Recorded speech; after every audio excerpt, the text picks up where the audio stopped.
কাঁঠালের বিচি দিয়ে গরুর মাংস যারা খেয়েছেন তারাই বুঝতে পারবেন এটা কতটা সুস্বাদু আর মজার হয়।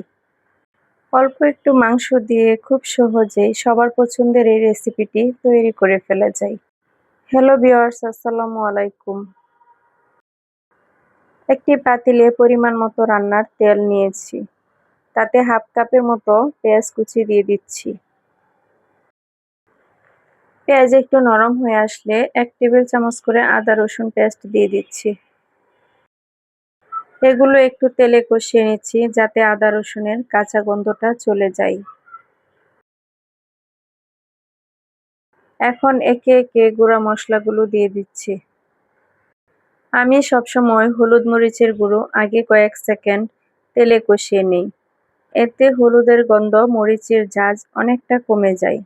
এখন একটু পানি দিয়ে দেব যেন মশলা পুড়ে না যায়। এখন বাকি মশলাগুলো দিয়ে দিচ্ছি। 1 চা চামচের একটু কম করে ধনে জিরার গুঁড়া দিয়ে দিচ্ছি, আর দিয়ে দিচ্ছি এলাচ, দারচিনি, তেজপাতা, লবঙ্গ। আরও একটু পানি দিয়ে ভালোভাবে মশলা কষিয়ে নেব। আপনারা চাইলে পানিটা একবারেই দিতে পারেন, আমি প্রয়োজন মতো দিয়েছি। এদিকে গরুর মাংসের টুকরোগুলো ছোট ছোট করে কেটে ধুয়ে পানি ঝরিয়ে নিয়েছি। এদিকে তেলটা সেপারেট হয়ে গেছে, তার মানে মশলাটা খুব ভালোভাবে কষে গেছে। আমি আর একটু নেড়েচেড়ে মিশিয়ে নিচ্ছি।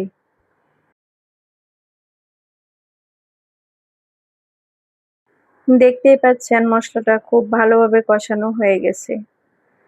এখন মাংসগুলো দিয়ে দিব।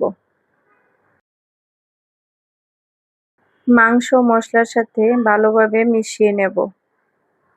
এ পর্যায়ে কোনো পানি দেব না, কারণ মাংস থেকে অনেকটা পানি ছেড়ে দিবে।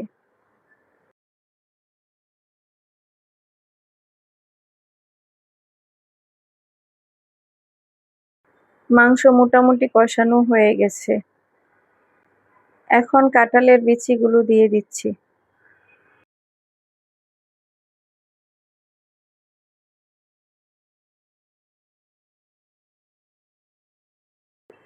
এ পর্যায়ে পানি দিয়ে চুলার আঁচ মিডিয়াম লোতে রেখে রান্না করতে হবে কিছুক্ষণ। আমি কাঁঠালের বিচি সেদ্ধ করিনি, যেহেতু গরুর মাংস একটু সময় নিয়ে রান্না করতে হয়, ওই সময়ে কাঁঠালের বিচিটা খুব ভালোভাবে সেদ্ধ হয়ে যায়।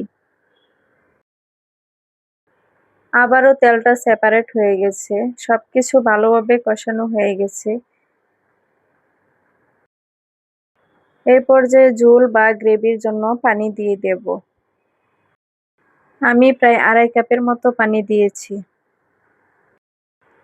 এখন ঢাকনা দিয়ে ঢেকে রান্না করব 10 মিনিটের মতো। আপনারা ওরকম ঝোল পছন্দ না করলে পানির পরিমাণটা কমিয়ে দিতে পারেন।